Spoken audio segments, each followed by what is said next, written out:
Have you ever stopped to think about how, like, one single word can just explode? Go from maybe one street corner to being everywhere, globally. It's kind of wild how certain slang terms just seem to pop up all over the place. And sometimes you're like, where did that even come from? Well, today, that's exactly what we're digging into. We're doing a deep dive on the really fascinating journey of the word za in weed culture. Our mission here is to unpack its origins, like where did it really start, then trace its digital steps and see how it went from this niche street code to a global buzzword. And we're doing this using some great sources shared with us, including some really insightful bits from za, how Atlanta slang conquered weed culture. So yeah, get ready for a bit of a linguistic ride. It connects street culture, social media, the music industry, all tangled together. Okay, let's get into it. What do our sources say about the actual birth of za? Did it just appear, or is there a clear line back? Well, what's really interesting here is you can see a direct line, actually. It comes straight from the word exotic. Exotic. Okay. Yeah, back in the 2000s, exotic was basically street code. It meant, rare weed, stuff from out of town, especially those Cali packs everyone wanted, the ones coming into the South and the Midwest.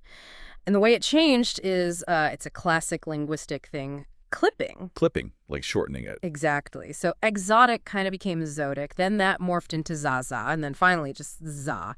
And this was happening mostly with Atlanta dealers. It's not just faster to say, it's like creating a new insider term, signals you're in the know. That makes a lot of sense for that kind of scene.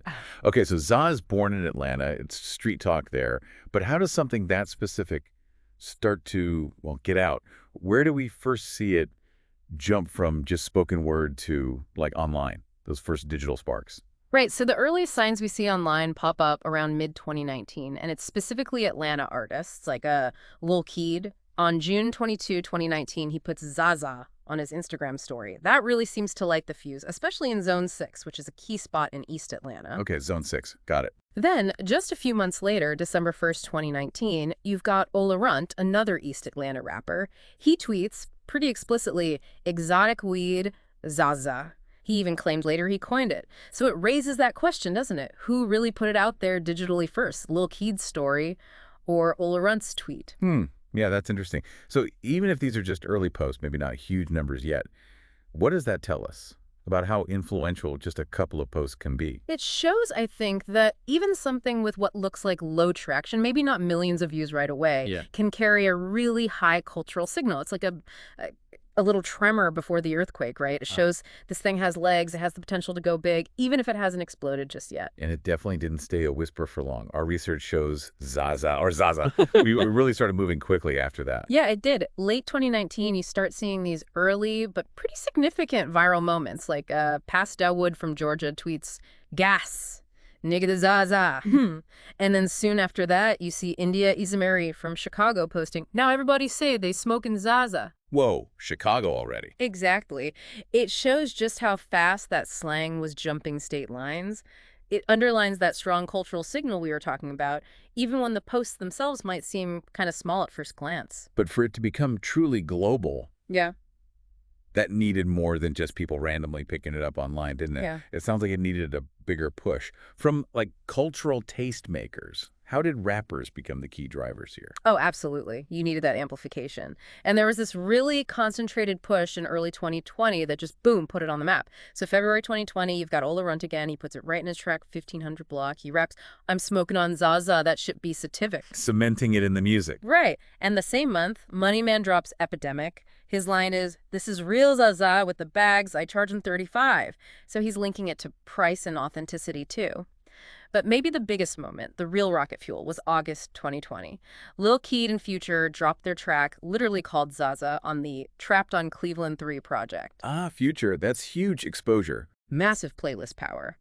And then by the end of that year, you had 21 Savage Moneybag Yo. They basically sent Zaza searches through the roof on TikTok. It was cemented then. It was mainstream pop culture. It's always fascinating how when something gets that big, the origins can sometimes get fuzzy. Oh, yeah. People forget where it started. Our sources mention a common mix-up about za. Yeah. What's the misconception there? And, like, why do you think that happened? Yeah, that's a really key point. Where people think it started versus where the evidence points. You had tracks like CJ's Whoopty in 2020, and then Six Finini had a track called Zaza in 2021. These brought the slang to millions more people for sure. Yeah. And because these tracks were linked to the rise of NYC drill music, a lot of people started to think, oh, za must be a New York thing. Some even pinpointed Staten Island. Oh, interesting. So the New York drill scene kind of adopted it and ran with it. Pretty much. But the sources, the timeline, it's all really clear. Atlanta came first. Zone 6 specifically. It just shows how culture travels, gets adopted, and sometimes, yeah, the origin gets misattributed. Often it's just about who's got the biggest megaphone when the term hits peak popularity, you know? That totally makes sense. And once a word goes that global, becomes a real buzzword, it can almost take on a life of its own, right? Sometimes it even loses its original meaning. What happened with za during that phase, the sort of commercialization and memification? Yeah, by 2021, you see this really big shift. Suddenly, these fake Zaza mylar bags, the shiny pouches, they're everywhere. Flooding sites like Alibaba. Oh, right. For packaging? Exactly. So plugs, dealers, they're using these bags to brand anything as Zaza, basically to try and prove its high quality, even if it wasn't. So it becomes a marketing gimmick. Totally. And at the same time, on TikTok, on Reels, Smokin' Za just becomes this huge Gen Z meme. It's everywhere. And what's really significant there is that the term got completely disconnected from, actual specific growers or certain strains or where it came from originally. It went from being this code for genuinely rare, high-quality stuff to just a viral word you slap on things, including those hype bags, the kind of over-the-top packaging meant to make mediocre stuff look exclusive. Wow. So, okay, let's pull back a bit. What's the big takeaway here for us, for the listener? Why does tracing the journey of one slang word like za actually matter? Well, if you look at the big picture, za started as Atlanta trap slang, right? A very specific code. And it became this global shorthand for weed. But in that process, it went from signaling something genuinely rare and top tier, that exotic flower, to often just being a label stamped on, frankly, mid or just average product. Our sources really emphasize that point. Real smokers know not every za is zaza. There's a difference. The meaning got diluted. So the hype outgrew the reality in a way. You could say that. Its cultural footprint, though, is massive. It's spread, like you said, like smoke. From Zone 6 blocks in Atlanta into YSL lyrics onto those flashy hype bags. Ola Runt really seems to have planted that first digital seed, maybe, but it was Lil Keed who truly amplified it, who helped push Atlanta's sound and slang onto the global stage. He really reshaped weed culture. And the sources actually include this poignant tribute, too, which feels important to mention. Rest in peace, Lil Keed. Your sound, slang, and spirit changed the city and moved the culture. Wow. Yeah. What an absolutely incredible journey for just one word. From exotic, clipped down to za in Atlanta's Zone 6, then carried worldwide by hip-hop, turbocharged by social media, and eventually kind of co-opted by commerce. Such a perfect snapshot of how language evolved and how culture gets shaped, isn't it?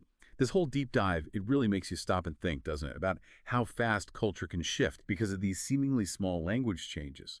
So, as you're listening, what stands out to you? How many other words do you use every day or hear all the time that might have a backstory just as rich or surprising? Maybe even one where the origin story got twisted along the way. Something to maybe mull over next time a new slang term pops up on your feed.